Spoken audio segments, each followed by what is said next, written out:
My name is Tifanny anak TABOH. My metric number is 281977. Today I want to present about Introduction and Literature Review about our assignment. Introduction. The Association of Southeast Asian Nations, which is called ASEAN, is group of 10 nations in Southeast Asia which work together to promote politics, economic, culture, and solidarity. Malaysia is one of the nations that joined ASEAN. Malaysia have a lot of benefit that join ASEAN, like keeping economy growing. According to Malaysia, main export product is electrical and electronic, chemical, petroleum, liquefied natural gas, and palm oil. Our major export product is to China, United States, Singapore, Hong Kong, and Japan. Malaysia also has signed 16 free trade agreement and implemented 14 free trade agreement. It is imperative for Malaysia to adopt an open trade and investment economy growth. In this study, our objective is first to identify the type of agreement between Malaysia with the People's Republic of China, which is PRC, Singapore, and Japan. Second, to explain and illustrate the impact of ASEAN and free trade agreement toward Malaysian total export earning from 2010 until 2020 using tables, diagrams, and paragraphs. Third, to find and explain Malaysia type of export according to each good or sector. Fourth, to clarify and relate the others that influence Malaysian top 3 export Asian destinations. Report method. We use two methods to find information to complete all this assignment. First is primary source, which is we use Blogspot to find the information for this assignment. Second method is secondary source, which is we use newspaper article, government publication, and internet. According to Malaysia Trade Development Corporation, Malaysia total trade since August 2021 has maintained upward trend with total expanding by 26.5%. Besides that, free trade agreement also provide access to cheaper import from free trade agreement partner countries can be input for Malaysian export.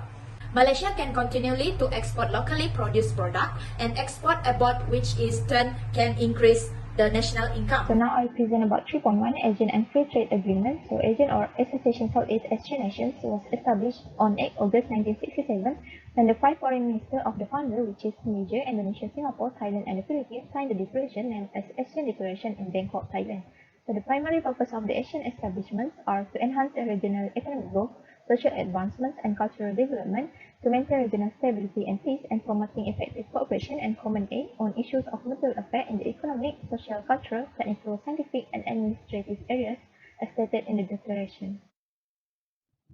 ASEAN-China Free Trade Area. On 4th November 2002, a framework agreement on comprehensive economic cooperation was signed by ASEAN and China in Cambodia. It was an agreement to reduce trade barriers and develop economic ties between them. According to Graduate A 2010, the agreement between ASEAN and China (FTA) has formed nearly 1.9 billion population largest regional trade agreement, and it is said that it was the largest after European Union and the North America Free Trade Area in terms of the trade volume in 2008. There were two packages under the Trade in Services Agreement (APISA), which was signed by ASEAN and China in 2007 and 2011. On the right side was the first package and second package on Malaysian and China liberation commitments under the package. ASEAN Free Trade Area (AFTA) was established during the ASEAN Summit in Singapore in 1992. On 1st January 2010, Malaysia and Singapore became completely free trade areas along with the other ASEAN members. Major export of manufactured goods to Singapore in 2020 were electrical and electronic products (E&E), petroleum products, chemicals and chemical products, optical and scientific equipment, machinery equipment and parts, metal manufacturers, and processed food. Its major imports from Singapore were also the same except for the E&E products and metal manufacturers. Moving on to the next topic, which is Malaysia-Japan Economic Partnership Agreement (MJEPA). On 13 December 2005, Malaysia and Japan signed the agreement, and major exports to Japan were electrical and electronic products, E&E, rubber products, metal manufacturers, optical and scientific equipment, while its major imports from Japan were E&E products, chemical and chemical products, machinery equipment and parts, metal manufacturers, transport equipment, iron and steel products, optical and scientific equipment.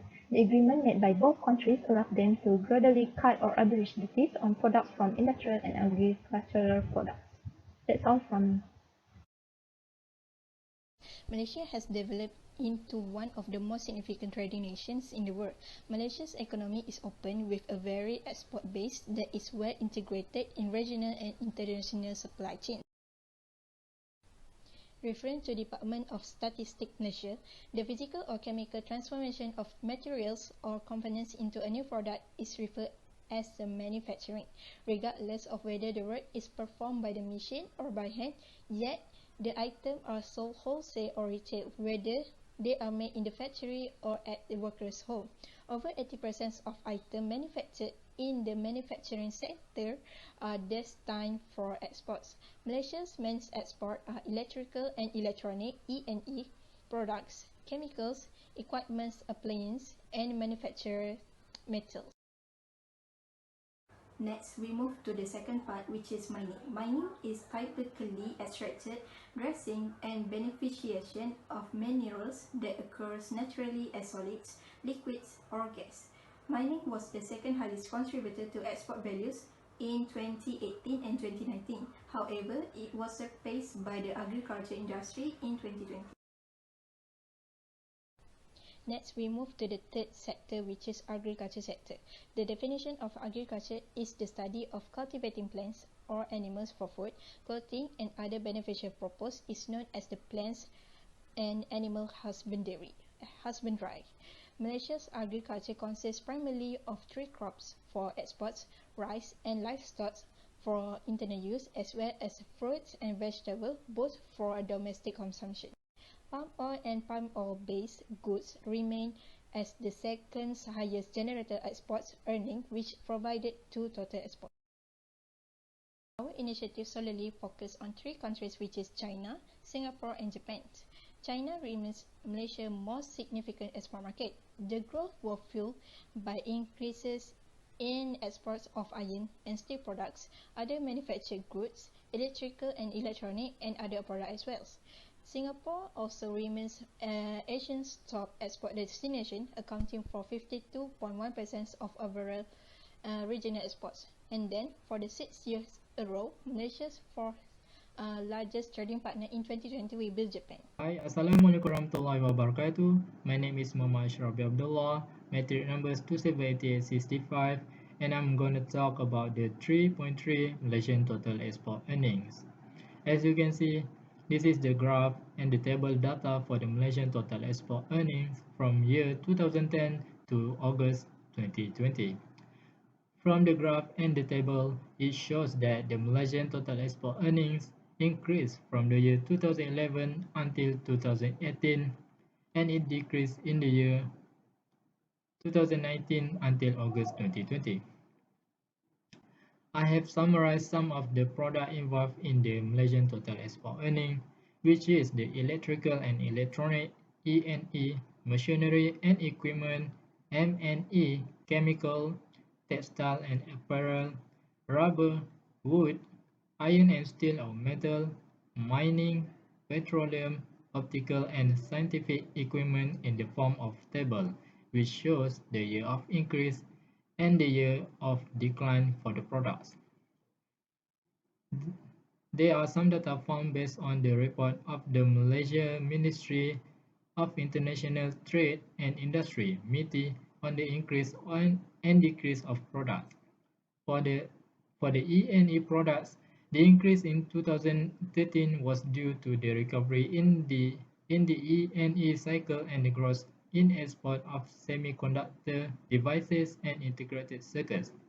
Other than that, the M&E products, the increase in 2016 was due to general industrial machinery and equipment.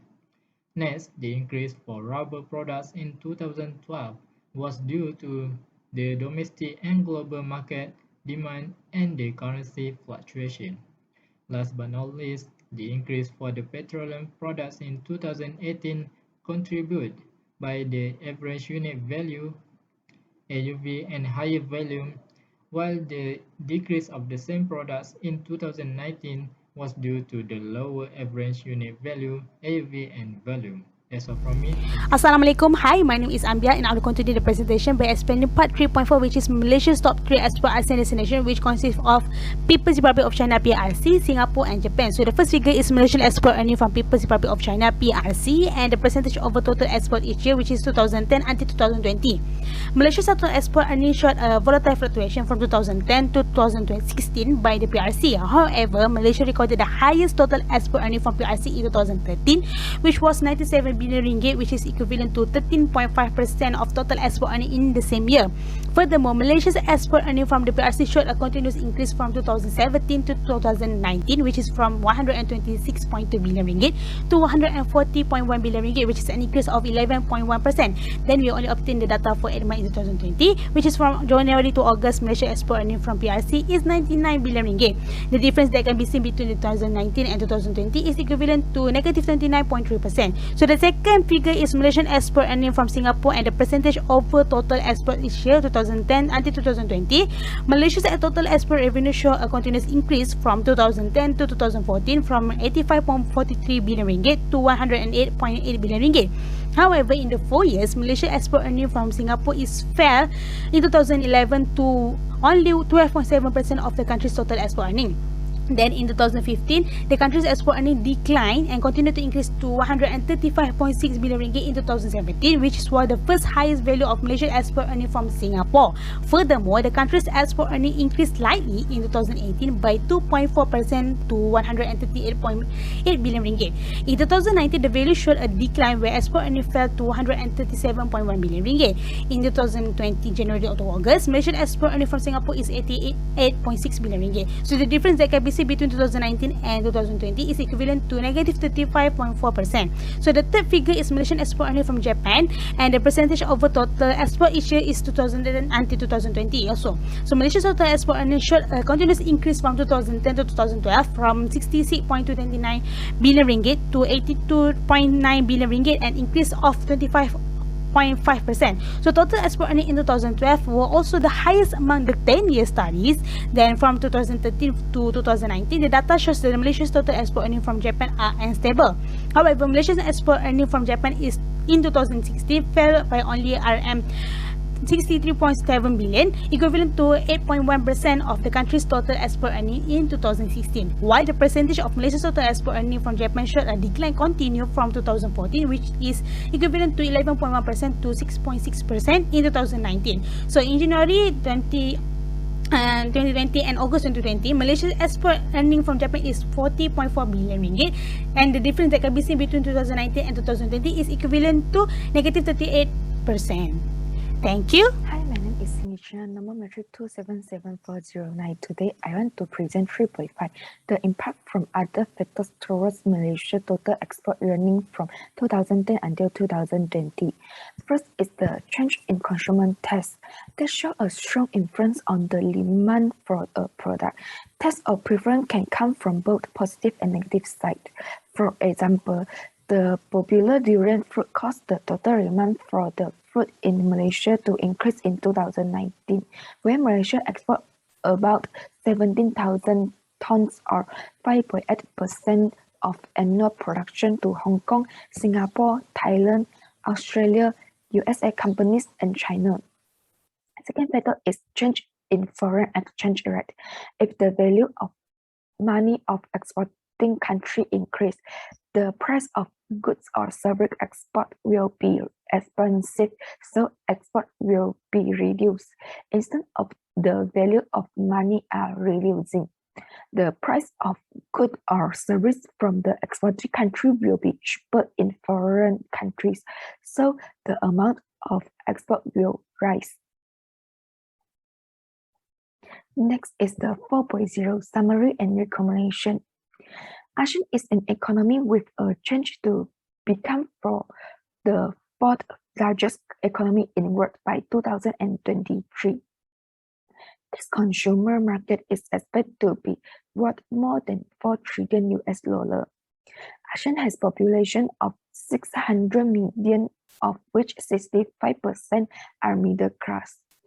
Free trade agreements (FTA) provide many opportunities for foreign investors, including using Singapore as a financial service center in the region, or transfer manufacturing operations of low-cost regions such as Vietnam, Indonesia, and Malaysia to manufacture higher quality products at the lowest cost. Besides that, reducing important costs, improving custom clearness, and increase the number of products able to enjoy more preferential treatment also is the purpose to help the free trade agreement. That's all for me. Thank you.